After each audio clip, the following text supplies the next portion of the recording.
s'entén amor com una inclinació viva i desinteressada cap a una persona, una cosa, una doctrina o unes idees. Vicent Martínez, benvingut a Torn de Paraula. Buenas.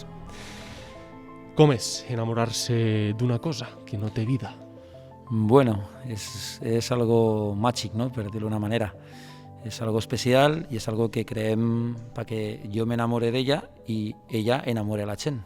Vicent Martínez Aparici és un artista faller, que actualment ostenta el quart premi de secció especial de les falles grans de València amb la falla Cuba Literato Azorín, així com també el millor ninot indultat de secció especial de l'any 2020. L'estima per la fusteria, el modelatge i els colors l'han portat a consolidar el seu estil propi i marcat dintre del món faller. Primer que res, Vicent, on estem? Bueno, doncs podeu veure que estem dins on se creen els somnis de la gent, no? És el taller faller, el meu taller, en este cas, i així és on realitzem tot el treball que després en el mes de març heu plantat al carrer. Amor és un concepte que també es pot incloure en quasi tots els aspectes, no, de les falles, però també en el món dels artistes. Tothom hem escoltat allò de els artistes treballen per amor a l'art, no? La típica frase. La típica frase. Et voldria preguntar si això, aquest concepte de per amor a l'art, moltes vegades l'entenem com una excusa, o no? O se'ls fica als artistes que treballen per amor a l'art per evitar aquesta remuneració econòmica digna. A veure, la frase ho diu tot, no? Per amor a l'art.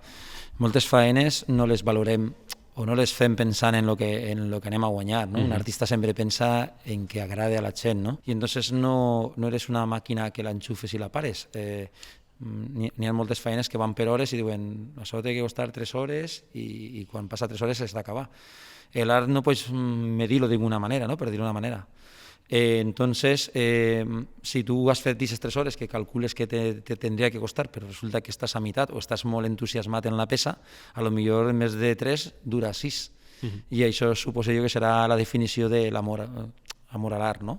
I les falles? Quin tipus d'amor és? Perquè tu crees una falla, arriba el 19 de març, es crema, però t'enamores d'una altra perquè l'any vinent, no, ve una altra falla. Llavors la pregunta és, les falles, com a monument, és un amor fugaç que s'acaba en el moment de la crema o és un amor etern que te recordes sempre d'eixa falla? Bueno, les falles serien un amor etern, no? Perquè sempre te recordaràs de lo que has fet, no? I després també un amor que mata, no? Per dir-ho d'una manera. Perquè sempre estem ahí sempre pensant que té que ser algo molt positiu en el carrer, no? I sempre, què diran d'eixa falla que estic fent o com la veuran? Entonces, ese amor és un amor durant tot un any que estàs patint perquè tot isca bé i que agrade a la gent, no? Sí. Tema fallers, enamorats, no, de les falles, cada setmana fallera, i els artistes hem vist, com tothom, no? Com moltes professions, no esteu passant per la millor època, coronavirus, ha parat el món faller totalment. Els fallers i les falleres reivindiquem cada setmana fallera el treball dels artistes, eixe amor pels artistes, eixe amor per la seva feina. Teniu la sensació que quan s'acaba eixa setmana, com aquells fallers, ens oblidem un poc dels artistes? Bueno, realment sempre estàs en contacte amb gent de la comissió, no? No és que... El que passa que gent que estàs en contacte, gent que estiga al teu costat o que tingues contacte durant tot l'any, sempre de cada comissió sol ser 1 o 2 persones de cada comissió, no? O 3, ¿vale? Que són els que durant tot l'any fan el seguiment de la falla, estan en contacte amb tu i entonces tu realment sí que el resto de comissió potser sols es veus en el moment de la planta o quan fan la visita al taller, si ese dia poden vindre, però aquestes 3 persones que t'estic dient jo, o potser hasta 4, sense voler les estàs veient tot l'any, perquè mira que estic per la zona, passa a fer una visita o... M'entens? Sempre tens un contacte en ells directe. Parlem de les falles 2020, hem parlat d'eixa mala època, no? que estem atravessant tothom. Vicent Martínez i el seu equip van haver de cremar la seva falla. Jo recordo dies després de la cremar el text, no? Que vas publicar dient que mai t'havies imaginat enfrontar-te a una situació així, sobretot era l'última decisió que volies prendre, però per seguretat i per molts altres motius aquesta falla s'havia de cremar, no? Sí, era... A veure, va ser el pitjor que he tingut que decidir en esta vida, no? No imagines que d'avui per demà teu paralitzen tot, però bueno, una falla està feta per muntar-se, no per desmuntar-se, no? Entonces el desmuntar haurà sigut molt desagradable, perquè s'haurem vist totes les peces trencades al mig del carrer. Tu quan fas una falla la cuides durant tot l'any, la transportes en molt de cuidado, que no se trenqui res, tal, i la muntes. Ara al desmuntar-la pues, tindríem que haver començat a serrar per ací, a serrar per allà, a lo millor no, quan es comença a tirar la grua no és com toca, perquè clar, una vegada està encolat i està ficat dins, a lo millor pots desgarrar una peça sencera, no està fet per un desmuntatge. Les coses que se fan per un desmuntatge no se fan conforme fem com una falla, no? Se fan ja de tal manera que se tenen que desmuntar i se tenen que guardar, i el sistema és diferent, totalment diferent. Entonces, així era una cosa molt... Vamos, no podíem donar una seguretat de desmuntatge per poder tornar, i l'altra que jo no volia voler-la trencar tampoc. Entonces vam decidir i vam arribar a la conclusió que l'única manera més digna de que la llevaren del mig del carrer, perquè ens van donar l'opció de que la tenien que llevar sí o sí, i entonces pues, vam decidir, tant jo com el president i gent de la comissió, que una falla és per cremar i la manera més digna era que li botarem foc. Va ser com una incineració, no va ser una cremar, perquè no va tindre coix ni traca ni res, però bueno, per lo menos era el fi que s'havia fet, no trencar-la i no que estiguera almacenat durant un any. Eixa aviadora, no?, de la falla de Cuba Literato Azorín 2020 s'ha convertit com un emblema de les pròpies falles de l'any passat. Inclús hem vist rèpliques, no?, a la iniciativa de regalar un ninot també. Heu fet diverses, me comentaves fora de micròfons. Què espera tu que un ninot teu s'hagi convertit en l'emblema, en el referent d'eixes falles 2020? Sí, la veritat és que ella soles, perquè realment no sabem el per què o com ha sigut, ha creat un icono, que és l'aviadora, i tot el món pues, la recorda, tot el món la va veure, claro. Era també un moment molt trist, que se quedava soles al mig del carrer i la situació com era, i tots tancats en casa, era el moment que ens havien tancat ja tots a casa i tot això. I allò seguia allà al mig del carrer sense poder fer res, pues, no sé, ella sola s'ha convertit en un icono per a la gent. És més, jo crec que serà algo que serà recordat tota la vida, esta imatge, no?, de l'aviadora al mig del carrer. Totalment. Normalment es pregunta als pintors, però també va relacionat amb el tema de l'amor. Els pintors diuen que tenen una musa, no? Penses en algú a l'hora de crear, van veure una bellesa extrema en eixa aviadora? No. Qui té al cap? Vicent Martínez. A veure, musa no, la veritat, però sí que el que fiques és tot el cor en la mà, no?, quan estàs treballant en el taller, no? Fiques tot perquè isca el millor possible, perquè agrade, perquè enamore a la gent que passa pel carrer. I sí que és veritat que aquesta peça tenia un encant, no? Tenia un encant que quan l'estàvem pintant així en el taller, me'n recordo que era un cap de setmana, i jo me vaig quedar pintant-la, no?, tot el cap de setmana, i la gent va vindre pues, el dilluns a treballar, i la veritat que la sorpresa de la gent va ser quan va entrar per la porta, els mateixos treballadors se van quedar impactats, no? Ostres, no? Com una sorpresa, no?, de veure-la ja acabar. I bueno, i la veritat que aquesta sorpresa va ser quan va arribar a València, la van veure, va crear aquest impacte visual tan potent i així n'ha sigut. La veritat que pintar-la per segona vegada, que m'ha tocat pintar-la per segona vegada, ja no ha sigut la cosa tan fàcil, no?, perquè mentre que estava pintant-la per segona vegada pues, estava veient imatges de conforme va ser el seu final en el carrer, no?, deixar-la allí i tot això. I la veritat que m'ha costat pintar-la per segona vegada, però bueno, ja està reconstruïda quan ens deixen tornar a plantar al carrer i, en fi. Els teus inicis, Vicent, anem a parlar un poquet de la teva trajectòria. T'has consolidat ja com a un dels grans artistes, no ho dic jo, ho diuen els teus guardons, també el teu equip, no? Sempre reivindiques en entrevistes que sou tot un equip, el taller de Vicent. Anem als teus inicis. Com comença el teu amor per les falles? Bueno, jo començo de molt xicotet, no? El meu amor per les falles ve a relació familiar, no? O sea, mon pare pues, ja li agradava el món de les falles i se dedicava un poquet al tema de falles, si no fent-les ell anava a ajudar a 3 tallers i tot això. El que passa que en aquella època pues, era tal conforme ara tenim un taller obert tot l'any, no? I treballem durant tot l'any, entonces eren èpoques, no? Treballem una època sí, una altra època sí que anaven a pintar i una altra vegada tornaven a la falla. Mon pare, pues, per situacions, ho va deixar i va estar un temps inactiu, no? Separat un poc, mai està separat del món de les falles, però sí que treballant en altres faenes i després pues, col·laborant en companys i amics. Quan jo decidís que tot això té que tornar i es comença a convèncer a mon pare hasta que el convenç de que torne al món de les falles. I entonces pues, jo que tindria 17 anys quan vaig convèncer a mon pare de que podia tornar al món de les falles. Jo estava estudiant disseny gràfic, però al mateix temps me tirava més el món de les falles. I a poc a poc, pues, vam començar a agarrar faena, al principi pues, falletes més menudetes, i tal conforme passaven els anys pues, mos venien faenes un poquet, pues, vam arribar a València, vam treballar una falleta molt modesta en València, molt xicoteta, que era la falla de Plaça García Morato, i a poc d'ahir pues, anaven eixint altres falletes alrededor d'ella, no? I a poc, hasta que vam arribar pues, a lo que avui estem fent, pues, vam arribar a fer una falla de secció especial, vam fer falles grans en Burriana, falles ja d'un nivell molt alt i de tindre que competir contra tres artistes ja molt reconeguts.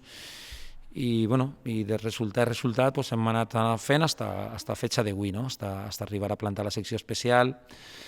He sigut la persona més jove en plantar en secció especial, vaig plantar la meva primera falla de secció especial als 21 anys i a fecha d'avui continuo sent el més jove que ha fet això, no? En fi, pues, la veritat és que tot va ser un poquet rodant, no? Vam començar a treballar en ganes de treballar i fins a la fecha d'avui, no? Que seguim pues, intentant fer-lo el millor possible pues, perquè la gent li agrade i que s'enamore de la falla.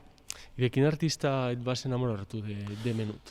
Bueno, jo he tingut, no puc dir que diversos amors perquè han sigut així, han sigut diversos, però sí que he tingut diversos artistes que m'han marcat en la vida. Entre ells, més important va ser mon pare, no? Que me va deixar que jo fera la meva locura de ser artista.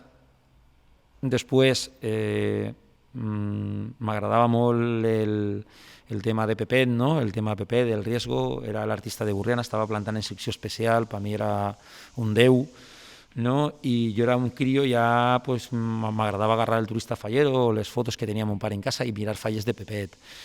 I després ja, conforme jo anava a ser més major, potser en 14 anys, que Matia m'agarrava i me portava a València a veure les falles, també veure les falles de Pepet al carrer i tot això te creava un impacte visual que no me se borrarà en la vida. I ja després, un poc més d'això, també vaig descobrir a Monterrubio, a Julio Monterrubio, i aquest estil també me va impactar molt, no? L'estil de Julio Monterrubio. I vaig intentar fer el que feien, el que feien ells no entre comilles, però sí que s'ha acabat, s'ha polit, aquests detalls que feien, tot això me llamava a mi molt l'atenció. I entonces jo a raïs d'ahir vaig anar obrint el meu camí a poc, fent uns acabats molt polits, uns colors també molt apastelats, després ja vaig començar a pujar més estonos, però aquests artistes van ser els que a mi me van obrir un poc els ulls, no? Me van enamorar de lo que feien i jo, vaig estar un poc ahí enamorat tots aquests anys mirant les seues obres. La veritat que eren obres que a fecha d'avui me pareixen espectaculars i que a mi me van marcar un horitzó, no? O sea, una línia ahí al final de tot que era el que jo volia arribar a ser, no? Ser com ells. Has parlat de colors, has parlat d'estil, de referents. Per enamorar els fallers i falleres, ara mateix, els crítics fallers, que jo no soc un crític faller, però ho he vist, comenten que Vicent Martínez té un estil molt, molt marcat, molt de color, molt estilitzat. Et vols desmarcar en aquest sentit de la resta, per exemple, en el color? També et vull preguntar, primer que me contestem aquesta pregunta, després el tema de l'equilibri. Cada vegada veiem menys risc en les falles. Com valores això? A veure, cada vegada el tema del risc és complicat, és que du molta feina, a vegades una feina que la pressin 4, no? Que van al carrer i, ostres, que espectacular, no? Tot això, conforme a mi me passava quan veia les falles de Pepet, que sempre m'han agradat perquè eren totalment diferents, eren brutals. Entonces, avui en dia a vegades fa equilibri i a vegades no se valora, o realment agarra 4 i realment porta una feina exagerada.